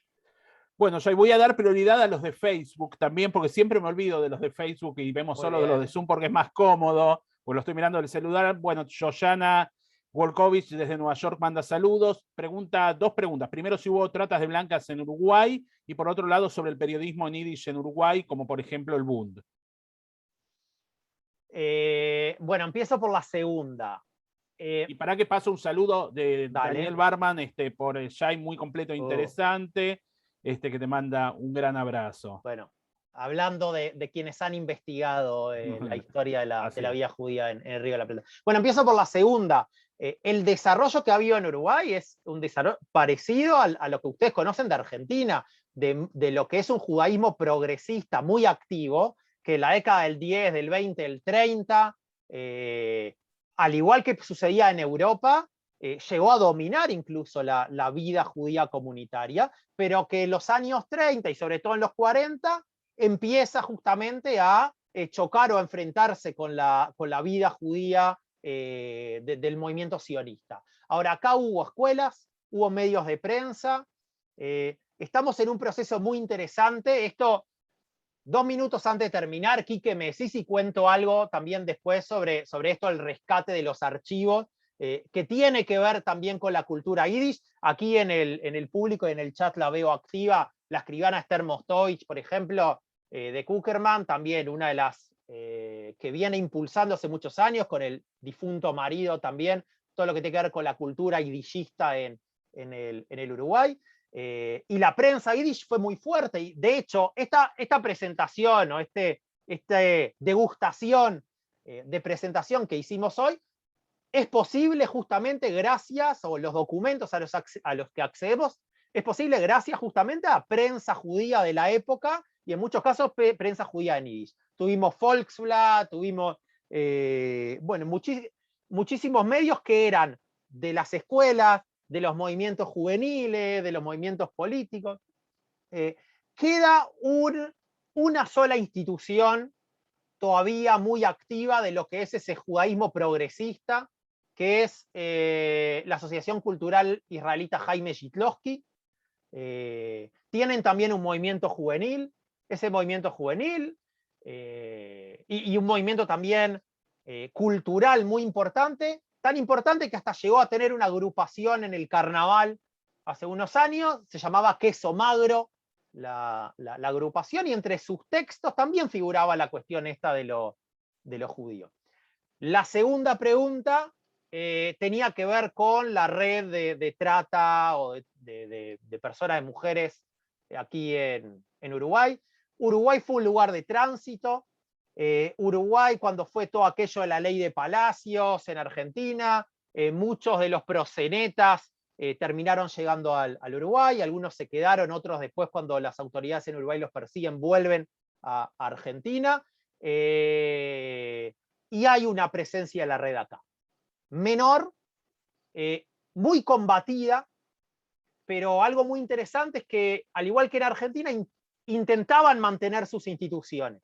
Ahora, perdón, no sus instituciones, sino ellos no veían esa contradicción entre ir a un Kabbalat Shabbat o estar en un Yom Kippur, pedir perdón por alguna cosa menor, y hacer lo que hacían después con esas mujeres. Pero a diferencia de Argentina, donde crearon una comunidad paralela, con su propia sinagoga y hasta su propio cementerio, en Uruguay no tuvieron esa cabida. Y tanto las autoridades de la comunidad como las autoridades policiales los combatieron fuertemente. Ahora, ya que me dieron el pie, quiero compartirles esta foto porque sucedió este mes. Y de una manera, se puede decir, hasta histórica, hace poco más de un mes, realizamos en Uruguay, impulsado por la Keilah, la comunidad israelita del Uruguay, un acto donde se colocó una placa recordatoria en homenaje, como dice ahí, dignificando la vida, en homenaje a las mujeres que fueron víctimas de la red de Tzvi Migdal. La placa se puso por donde antiguamente pasaba el muro, y ustedes saben que muchas personas eran enterradas contra los muros. Afortunadamente en Uruguay eso no sucede ya hace varias décadas, pero por donde pasaba el muro, hoy está esta placa, homenajeando a todas aquellas personas que, siendo víctimas en vida, también fueron víctimas a la hora de su muerte, y ya que con el entierro y que con su vida no podemos hacer nada, por lo menos esto es una indemnización, un resarcimiento simbólico. Así que ya que mencionaron el tema, bueno, aprovecho la oportunidad para compartirles esto.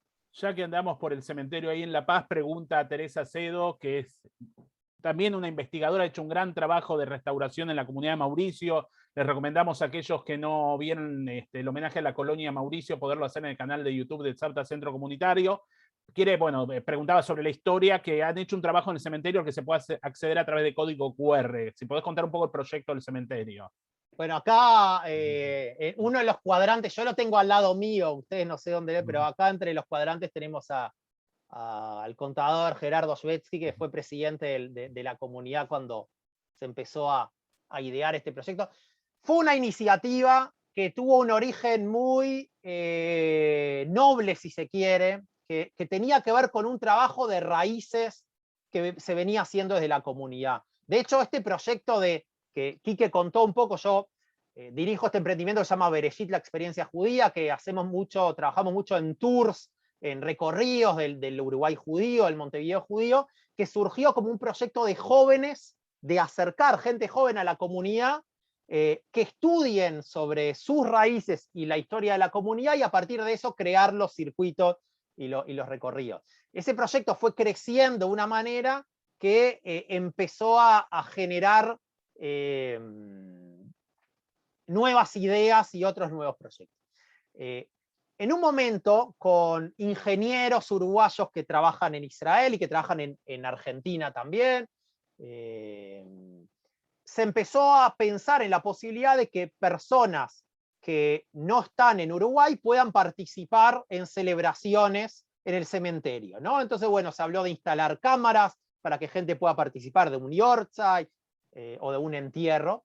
Y desde en el maridaje, en el encuentro entre estos proyectos de raíces y estas cuestiones de cómo digitalizar el cementerio y hacerlo más accesible, surge también la idea de poner en lápidas un código QR que le permita a familias ingresar a un blog, a un sitio, y registrar la historia de su familia. Incluso con la idea, un poco loca, que alguien pueda grabar un video, un mensaje a perpetuidad para el día que no esté y lo vean sus descendientes. Entonces, que el día de mañana yo vaya recorriendo el cementerio con el celular, apunte en el código QR y pueda ver la historia de el difunto o de su familia, incluso con videos, con fotos de lo que fue.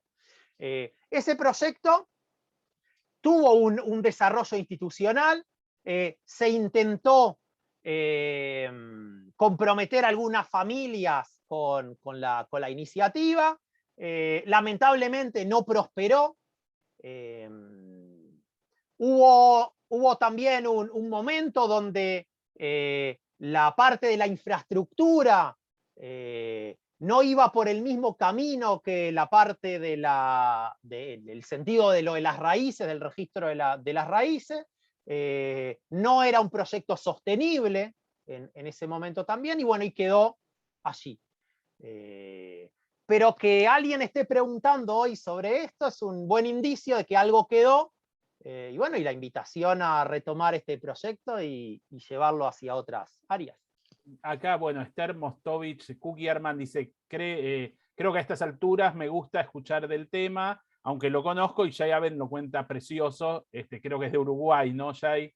Bueno, Esther es Que la también mencionaste. un pilar de la comunidad, organiza cursos en Yiddish, promueve la cultura Yiddish.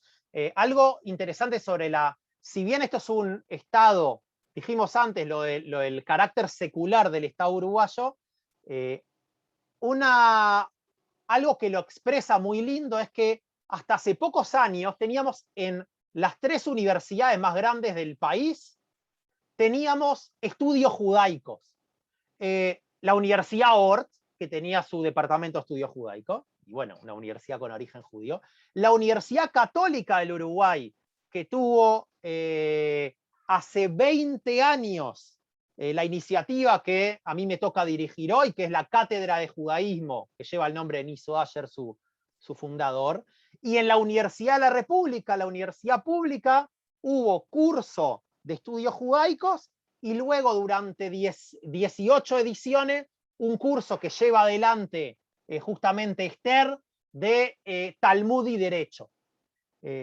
O sea que es interesante que en el Estado laico tengamos en las 3 universidades principales estudios judaicos durante 2 décadas, y una institución bastante pionera en la región fue también la Confraternidad Judeocristiana del Uruguay, que fue una institución que en el caso judío también fue ecuménica en el sentido de nuclear ashkenazim y sefaradim, ortodoxos y conservadores. Así que se ve que la separación de religión y Estado realmente promovió esto del intercambio. Acá veo que me hablan de pintores judíos, quizás se refieran a José Gurvich, bueno, que vivió en el Cerro, que vino de Lituania, que trabajó con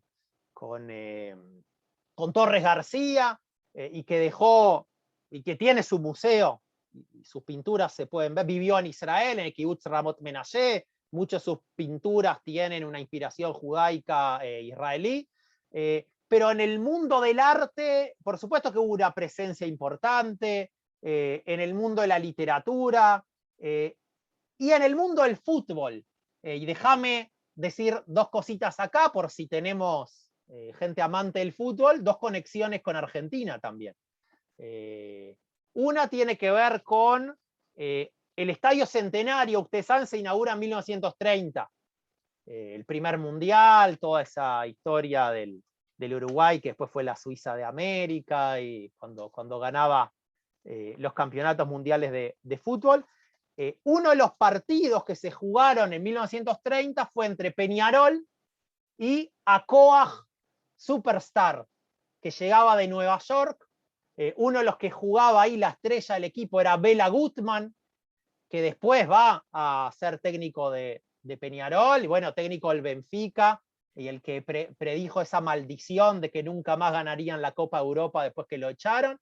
Y que estuvo también, esto lo vi hace poco, Hapoel Superstar estuvo también en Rosario, Santa Fe, Buenos Aires y Avellaneda, jugando con distintos cuadros de fútbol. Emérico Hirsch, el húngaro y primer técnico extranjero del fútbol argentino, de hecho dirigió en el año 49 a Peñarol, a la delantera que después va a ser campeona del mundo en el Maracaná en 1950. Dice que en algún momento se lo vio por la sinagoga húngara a este señor Hirsch. Hazanim de Argentina venían a Uruguay y vienen hasta el día de hoy a Uruguay, quizás uno famoso, Leibel Schwartz, el padre de Adrián Suar, que estuvo por aquí también. Y una vida donde podemos encontrar judíos en prácticamente todas las vidas de la cultura, ¿no? La rama de la cultura. Conozco hasta un colectivero judío al día de hoy en Uruguay, de origen argentino, ¿tá? Un gran amigo. La Casa Nancy y Comercio en la década del 40 fue construida por un judío venido de Polonia, todavía está en pie, pregunta Esther Goldstein. O sea, yo vivo a 2 cuadras de ahí, Y después le agradecería a Esther que me escriba por privado acá en el chat, que me diga a qué casa se refiere y la investigamos, con gusto. Bueno, acá Alejandro Bielevich, soy argentino de Buenos Aires y me vine a Paysandú e integro la pequeña comunidad local, por eso me interesaría saber al respecto. Creo que contó un poquito Jay, de hecho mi familia viene también de Paysandú, parte de Uruguay, en la familia Groskop, el hermano de mi abuela estuvo por Paysandú y visité hace mucho tiempo la querida comunidad de Paysandú, y hace poco también estuvimos en contacto, pues los invité a esta actividad, quizás por eso llegó ahí Alejandro para participar. Bueno, acá, perfecto, que nos piden que los tengamos en cuenta. Un segundito. Sé que un pariente mío, Isaac Blugerman, fue uno de los firmantes de la compra del cementerio judío, luego se perdió aparentemente, inmigró a la Argentina y su sepultura está en Córdoba, Guillermo Blugerman. Hay una, no sé si ese puntual, pero de Blugerman, por ejemplo, son de los creadores de la Hebra Kaish Ashkenazí, de lo que después va a ser la comunidad, de la compra del cementerio.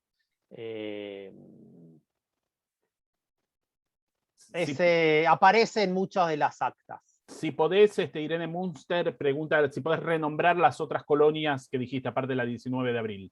19 de abril en Paysandú, 3 árboles en la zona del Río Negro, que fue una experiencia con apoyo de lo que eran justamente esas cooperativas, esos bancos que ideológicamente trataban de promover determinadas formas de expresar la vida judía, en este caso a través de la colonización obrera, y la tercera, la colonia Wilson en San José. Ahí Denise había respondido más abajo, pero bueno, como estoy bajando en el chat, no me doy cuenta. Bueno, buenas noches, Nahum Turner, buenas noches, felicitaciones por esta iniciativa. Yo escribo desde Brasil, le gustaría preguntar si tiene alguna información sobre integrantes de las colonias judías del apoyo al Barón Hirsch en Río Grande del Sur, en Colonia. 4 hermanos, Colonia Philipson, muchos de ellos colonos se fueron para 19 de abril en Uruguay. Esto fue en 1920, también en 1936, cuando Brasil tenía prohibido la entrada de judíos.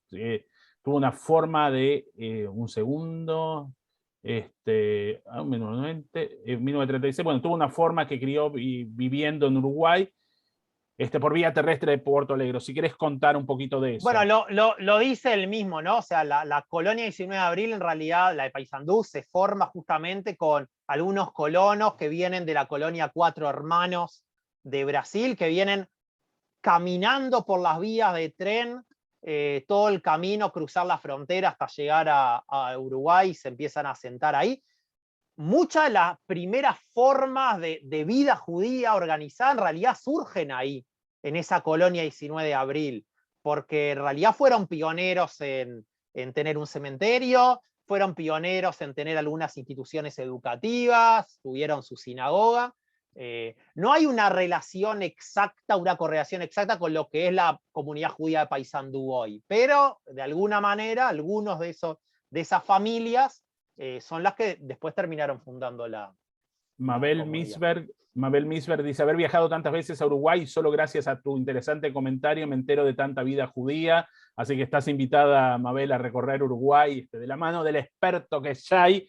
Bueno, increíble historia de Rahman, la que contaste antes. Es muy importante, Ariel Bank dice, es muy importante el básquet en el club hebraica Maccabi.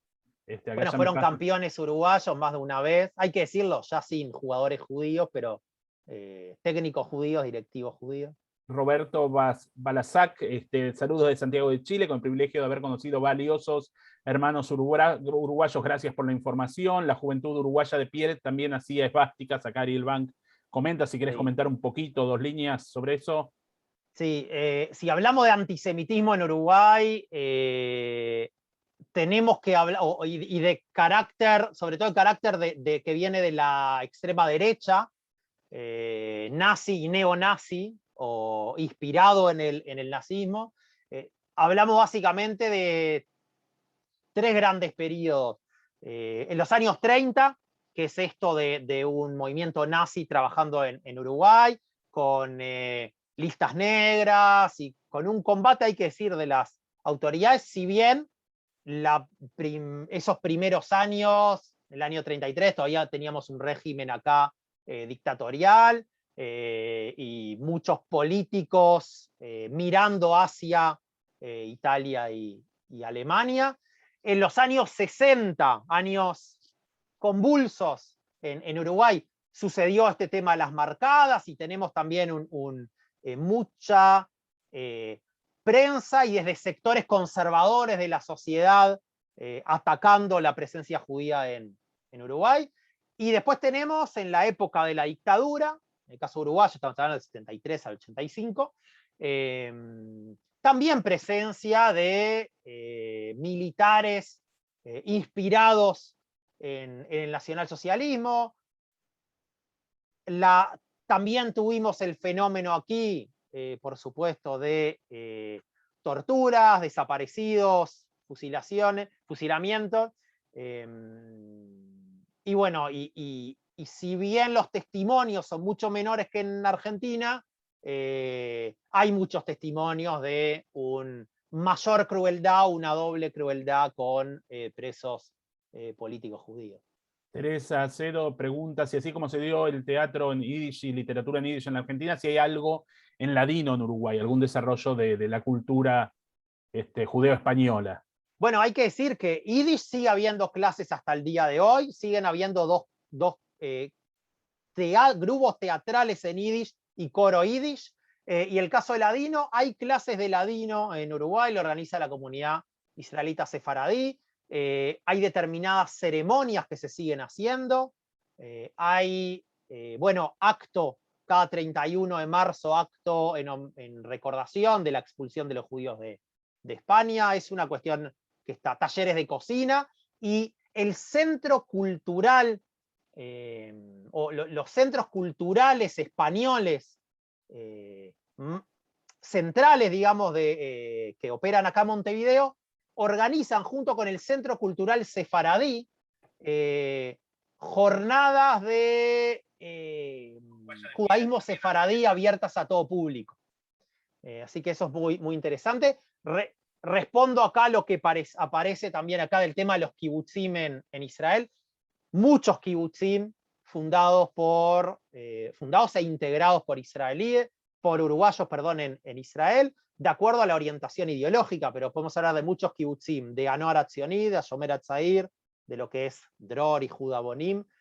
Bueno, ahí Rubén habla de Eina Shloshá, podemos hablar de Hatzerim, podemos hablar de Ajotrim, podemos hablar de Engev, podemos hablar realmente de muchísimos kibutzim. Y hay que decir que en los años 40, cuando se crea el Estado, y en los años 60, para la Guerra de los 6 días, viajan muchísimos voluntarios, gente de los movimientos juveniles o egresados de los movimientos juveniles, lo que eran las agrupaciones universitarias, viajan de Uruguay como voluntarios a los kibutzim.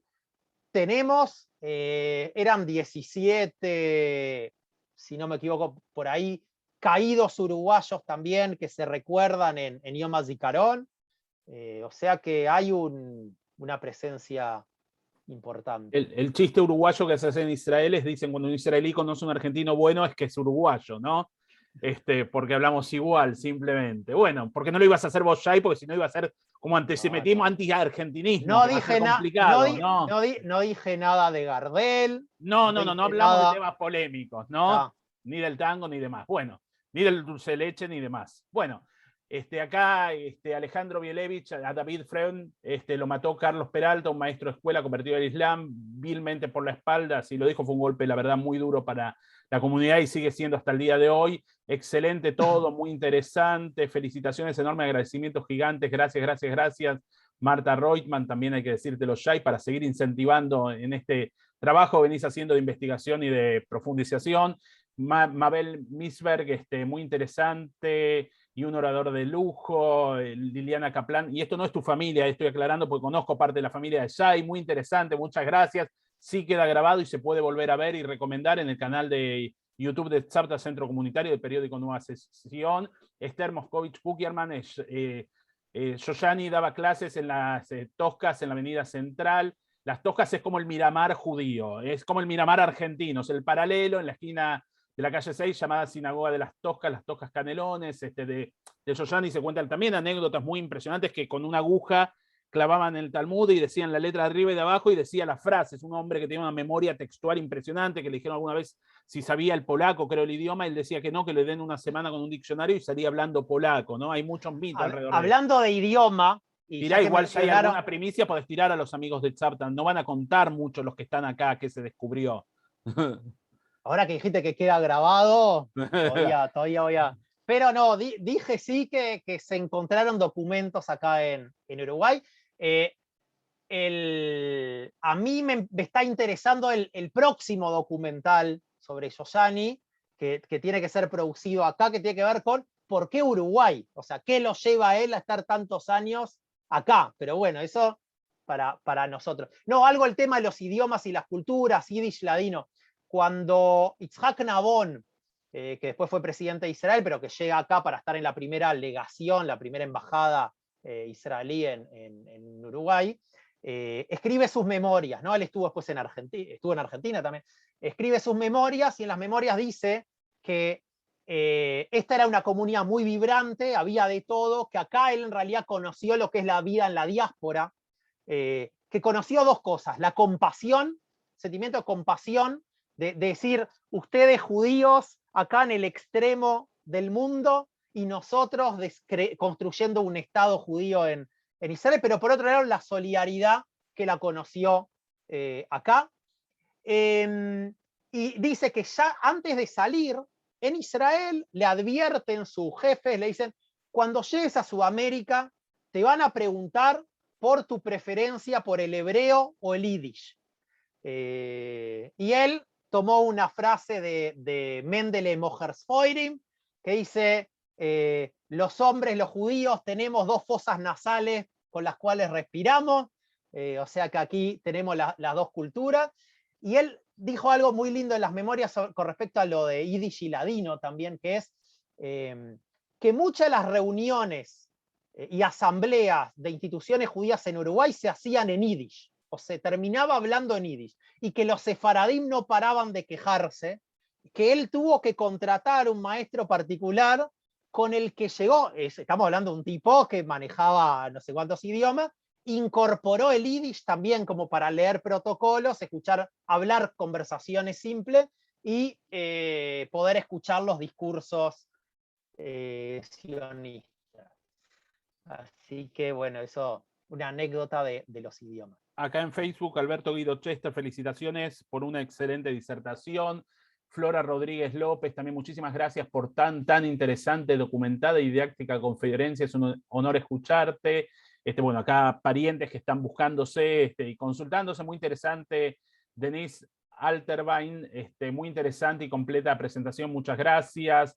Graciela Keyansky, gracias, ella es de San Francisco, en Estados Unidos, que está escuchando. Rubén Ashkel, bueno, el movimiento progresista tuvo un importante diario, un Zerfraini, en Yiddish, con una página en castellano, un poco hablando sobre el tema que habían preguntado también.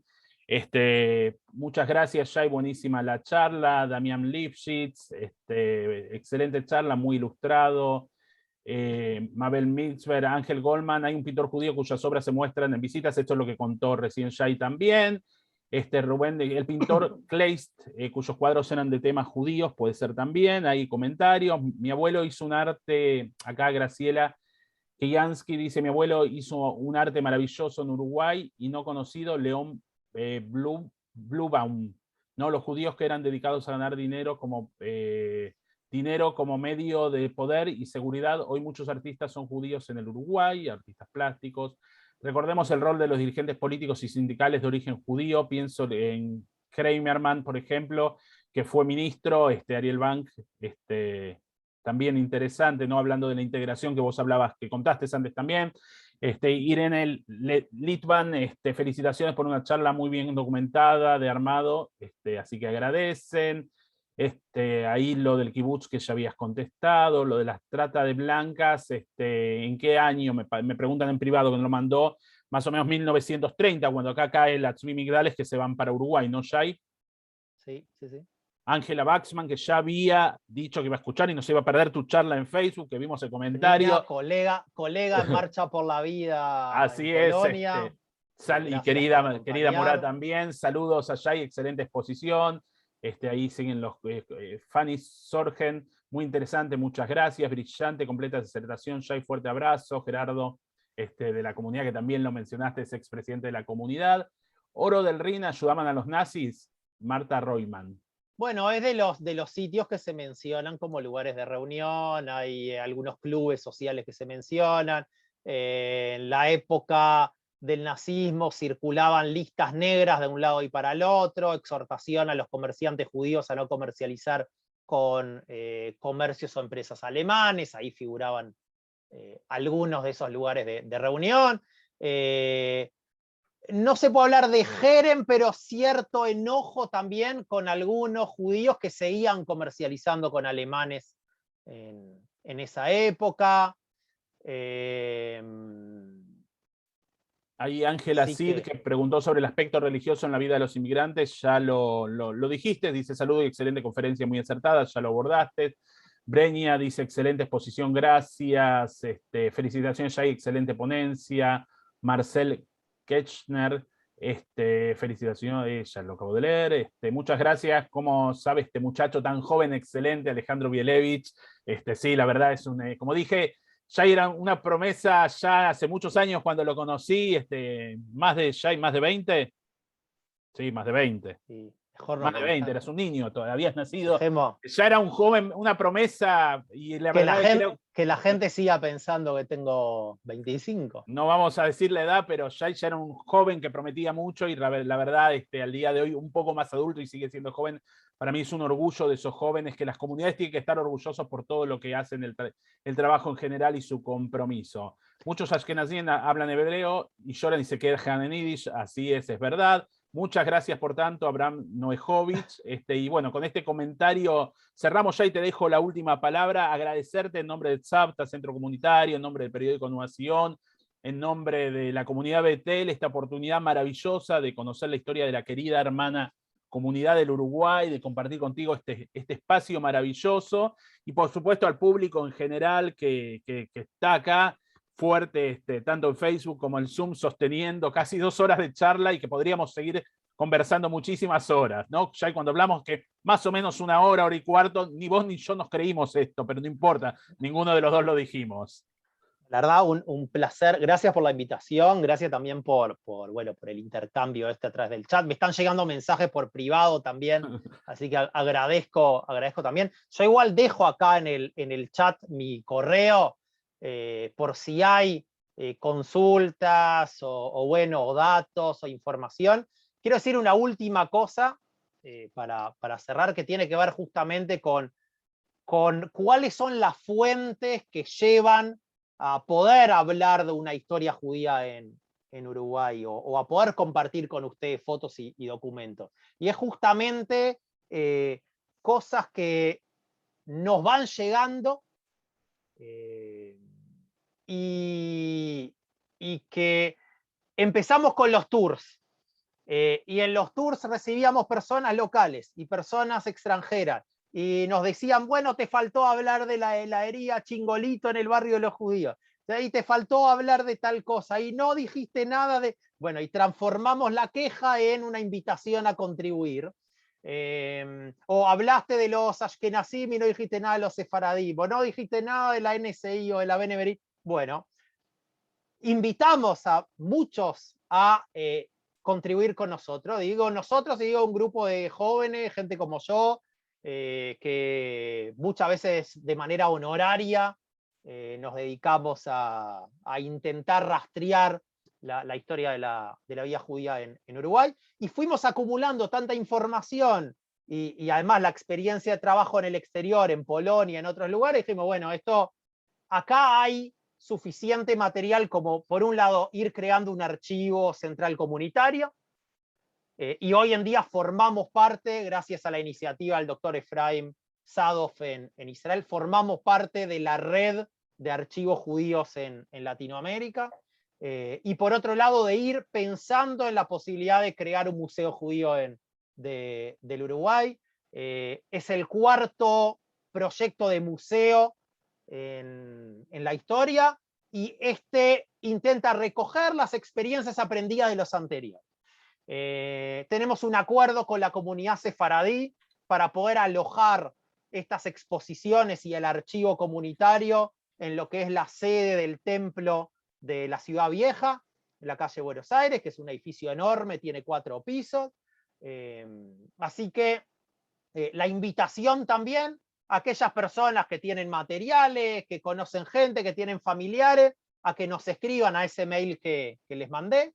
Y bueno, y por supuesto también la invitación después de la pandemia, en noviembre aparentemente abrimos la frontera, si alguno o alguna quiere también conocer in situ alguno de estos sitios, que escriban, que no hay ningún problema, que entramos en contacto. Así que... Perdón, ya termina, por favor. No, muchísimas gracias a todos los y las que aguantaron hasta esta hora. Gracias por los comentarios. Gracias a Tzavta, Nueva Sion, Betel, y bueno, especialmente a vos, Quique. La verdad es un gusto personal también poder estar del otro lado. Y a las órdenes.